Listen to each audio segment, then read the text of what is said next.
మెదక్ జిల్లా రామాయంపేట మండలం వ్యవసాయ రంగంలో వస్తున్నటువంటి ఆధునిక సాంకేతికతను అందిపుచ్చుకున్నప్పుడే రైతుల యొక్క పెట్టుబడి ఖర్చులు తగ్గి పంటలలో దిగుబడి పెరిగి వారి నికర ఆదాయం పెరిగే అవకాశం ఉందని ఇన్ఛార్జ్ సహాయ వ్యవసాయ సంచాలకులు రాజ్ నారాయణ ఈ సేవలను రైతులు వినియోగించుకోవాలని, ముఖ్యంగా వ్యవసాయ రంగంలోని ఆధునిక సాంకేతిక పరిజ్ఞానమైనటువంటి ఈ డ్రోన్ ద్వారా వివిధ రకాల పురుగు మందులను తెగులు తెగుళ్లను పిచికారీ చేయడం ద్వారా రైతులకు తక్కువ సమయంలో, తక్కువ శ్రమతో, నియమిత మోతాదులో పురుగు మందును వాడి మంచి ఫలితాలను సాధించవచ్చునని, రైతులు పిచికారీ చేసేటప్పుడు పురుగుల మందులు, తెగుళ్ల మందులు వారి శరీర భాగాలపై పడి దీర్ఘకాలికమైనటువంటి అనారోగ్య సమస్యలు తలెత్తే అవకాశం ఉందని, డ్రోన్ ద్వారా పిచికారీ చేసినప్పుడు ఇలాంటి సమస్య ఉండదని, చాలా తక్కువ సమయంలో ఎక్కువ విస్తీర్ణంలో గల పంటలకు అతి తక్కువ సమయంలో అతి సులభంగా పిచికారీ చేసుకోవచ్చునని తెలిపారు.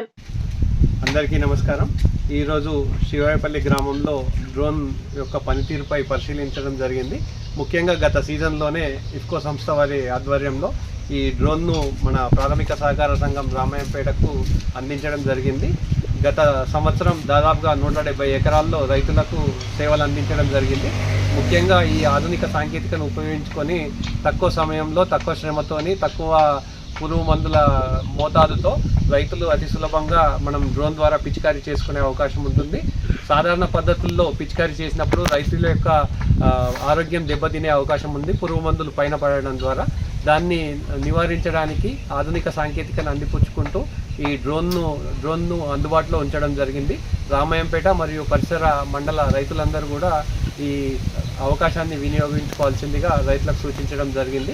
ముఖ్యంగా ఈ డ్రోన్ యొక్క పనితీరుపై రైతులకు విస్తృతంగా అవగాహన కల్పించాలని గౌరవ జిల్లా కలెక్టర్ గారు ఆదేశించిన నేపథ్యంలో వ్యవసాయ శాఖ ద్వారా మరియు ప్రాథమిక సహకార సంఘం చొరవతోని ఈ రైతులకు అవగాహన కల్పించడం జరుగుతుంది.